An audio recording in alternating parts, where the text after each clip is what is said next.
Con Gamarra están conversando, tratando de cerrar algunos puntos, seguramente lo van a hacer entre hoy o lunes, calculo. Yo quisiera que ya lo hagan cuanto antes, ¿verdad? Después están otros valores que sí están en lista, que eso sí no les voy a poder dar, que se está viendo, que se está negociando, que se está hablando. Y hay creo que 2 extranjeros más. Aparte de Gamarra, ¿son 2 más y son extranjeros No, o son ahí paraguayos están también? 2 paraguayos más y 2 extranjeros. 4 en total. Sí, el delantero y un volante por afuera.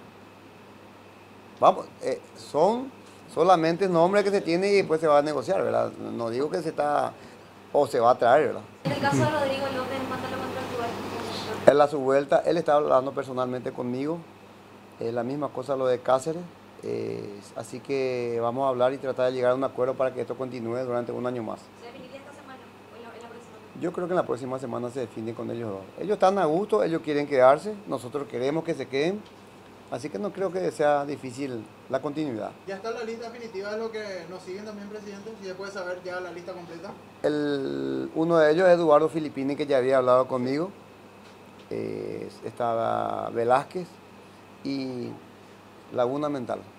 No tengo la lista completa, así que